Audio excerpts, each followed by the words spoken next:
I'm Shaun Rainey out here at Big Sky High School. Last year, the Eagles, they snuck up on some people, but this year, they're ready to hit people in the mouth and dominate!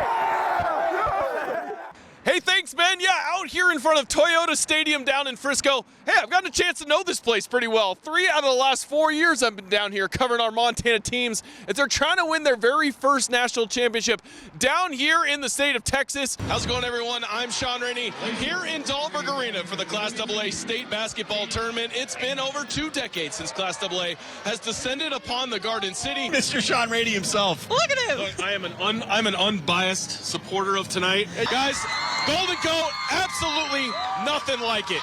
Rachel, back to you.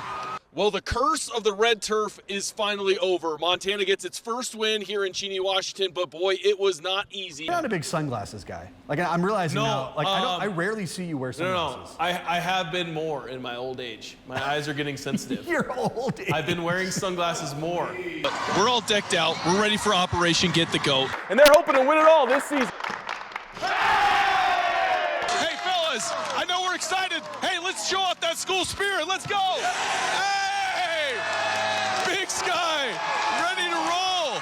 How about 15-2 and 12-1? If you're a Trends person and a Grizz fan, you're going to like these numbers. Montana 15-2 in night games at Washington Grizzly Stadium, and head coach Bobby Houck is 12-1 in season openers, including 12 straight wins. Talk a little bit more about a little father-daughter connection on Sentinel here in a little bit. For now, Ben, send it back to you. Yeah, brother, I don't need any coffee to get going in the morning talking football. We're excited, and you know that if the sports guys are here in the morning when the sun's coming up, something important is happening. Pet her, you can pet her.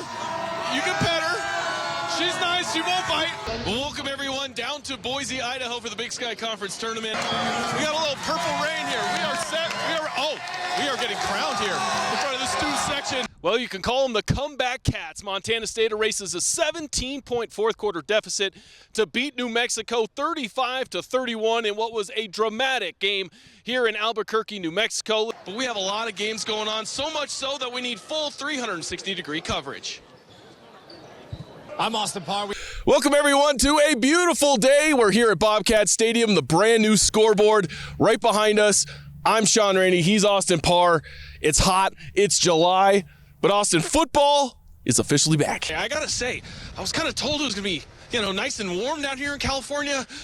It's kind of brisk, a little cold. It's only supposed to be a high of 61 degrees. And I'm Shaun Rainey, making the trip down to the Bitter. I'm going to stop by Hamilton as Bryce Carver's squad is taking on Whitefield. And then hopefully going to get some quick highlights from there, because then we're going over to Corvallis, where the Blue Devils are going to be taking on Browning. Hey, buckle up and be safe. Coming off one of their best seasons in decades, can they repeat it again in 2024? Hey, the Julys are short. I know you guys enjoy the time off while you can when camps get over, but hey, it's always fun to get here, talk some football, and kind of really, get excited for the upcoming season. Well, it is fun. It's good to see you, man. Five Guys, In and Out, Whataburger. I did ask Shaun here in Frisco, hey, do you want to go to Whataburger? And he goes, no.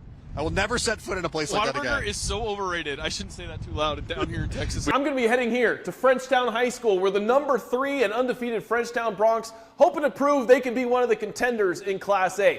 And I'm putting the jacket on right behind him. I don't know. He's a little smaller than me. I don't know if it's going to fit. Oh, it kind of does. He's coaching his daughter Peyton right now. He's telling them what to do. After the Tommy Malott video of him coming back to the hotel, I want to say cast by 90, right? That's what all the kids say nowadays. I'm going to go 27-24, Montana State in a back-and-forth affair. Yeah, now I have my second fantasy draft. I'm in the middle of it. I kind of want Justin Steele, so I need to pay attention a little bit. But coming up in sports, Vince Bagby, our other SWX guy, he's competing with him for me right now. Okay. You going to get him? We're getting into basketball. Sure. Tournament time. Still Carroll basketball. Providence trying to punch their ticket to a national championship game, and it looks like I'm going to get Justin Steele. Got him. All right. Sorry, we can pay attention now. We'll have that. We have another one today, and I'll let you guess what it is. Oh, National Hug Day. I love you. No, what do you think it is? What's the guess? It's very specific. To me? Yeah. It is National Hug a News Person Day. Is it really? Who knew it was a thing? So there you go. That's so random.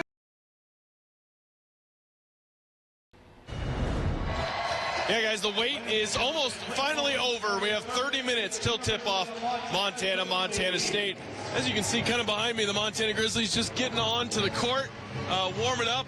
as the anticipation is starting to build down here at the Idaho Central Arena. We've got Cats and Grizz fans. Been walking and talking to a lot of them throughout these warm-ups. Everyone a little bit nervous to go against your rival in a game like this, just because you know that it's just going to sting that much more if you lose the championship game to your rival, and then they're the one dancing and celebrating and going to the NCAA tournament. And I'm sure a lot of fans kind of feel that way across the state, as it certainly will be a state divided, as this is the first time, we've said it a bunch, but in case you're watching for the first time since 1986, that these two teams are playing with a chance to go to the NCAA tournament. So much on the line, and both teams playing pretty good right about now. And it's kind of fascinating, the matchup with Montana winning 2 of the matchups in the regular season, both by double digits. Is it a matchup type thing, and that's why Montana might have the edge? Or do you kind of just throw all of that out the window once you get down into a tournament setting like this? Because Montana State is absolutely shooting the lights out. I mean, they scored 108 points in a half of basketball. And you take the second half of the Weber State game and the first half of the Sac State game, Robert Ford III is playing at a tournament MVP type of level, running the show for Montana State.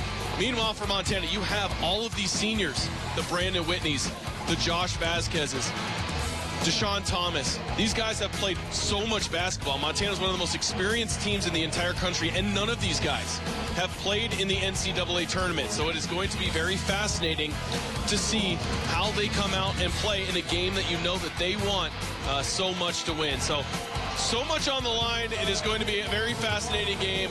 We're going to get going here in about 30 minutes. And the anticipation is starting to build in the Idaho Central Arena.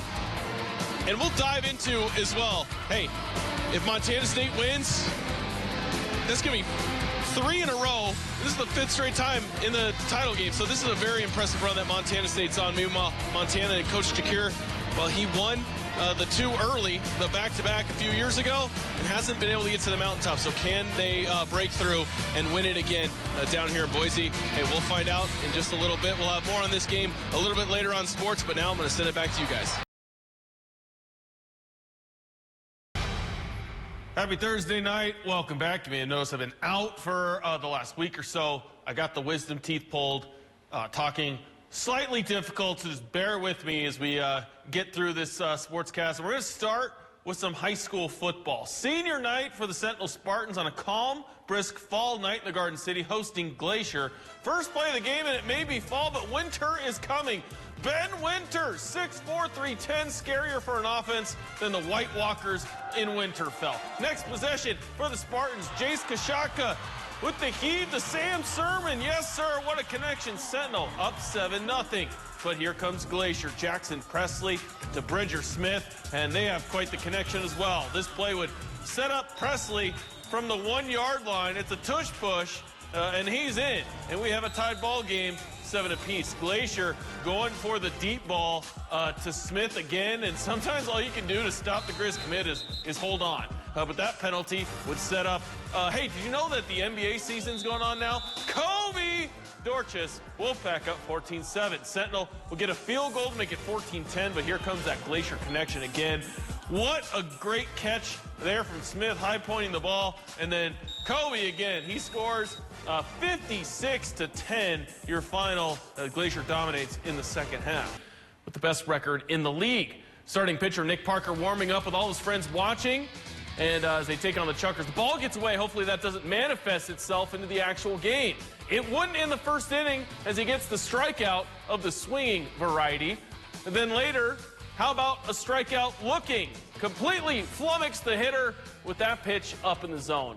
And if you were pitching, you needed the strikeouts because the wind was blowing out to right center. The Chuckers DH, Chris Monroe, gets it high in the air, lets the wind take that one way over the fence. The big fella, he looks like your typical DH. He had 2 helpings of bacon this morning, no kumquats or fruit for him. Later in the inning, Parker, he's going to get the strikeout, and you can challenge the calls now. The ump, who was rocking a mustache, called it a strike, and he was right. So that Chucker's got to go back to the bench. Paddlehead's trying to get on the board. Adam Fogel leads the Pioneer League in almost every hitting category. He's going to hit another double here, making his grandmother proud. Throws up the servant celebration. If you have a thesaurus, that's the moose signal. Later on, Colin Gordon, That is indubitably out of here. He gets to gallivant around the bases, putting the paddleheads up 2-1, and we'll have a final score for you later on this evening. I was born in Caracas, Venezuela. I started playing baseball when I was 3 years old. Never thought I would be playing baseball in Montana, but here I am, and it's beautiful, and wouldn't take anything back. Wouldn't take anything back. Powerful words from Paddleheads infielder Roberto Pena, because his road to spending his summer in Missoula was anything but easy, and it started on a rundown field in Venezuela. Come from nothing. I mean, I remember my first pair of cleats. I wore them from 3 all the way to 5, 6. They had no rubber under. The fields were there was no grass. It was all this hard rocks right here. Pena lived with his mom until he was 8, and that's when adversity introduced itself to him for the first time. Then my mom got sick, and a week before she passed away, my dad came and picked me up from my mom's house. He's like, hey, you're gonna come live with me? And I started crying. I was like, no, I don't want to. After his mom passed away, Roberto went to live with his dad, who he now calls Mappa, Mom and Pops. Mappa played pro ball in Venezuela and saw the talent in his son and didn't want it to go to waste. Every day he'll come back from work tired, and we'll go outside, get some newspaper, get black tape, tape it up, and get a broomstick and play mini games out there. I feel like that's what made me get better. A newspaper and a broomstick, a little different than here in the States, including politically, as Pena recalls his childhood. It was scary. I could just remember getting to the house, and my dad would be like, all right, run inside. Like, we'll have to run inside. And we were never like calm. At night, we never stop at red lights. Like, it's just like, you're always on the go. It's always adrenaline. While nothing major happened to Roberto, his dad was kidnapped, not once, but twice. So they decided to flee the country.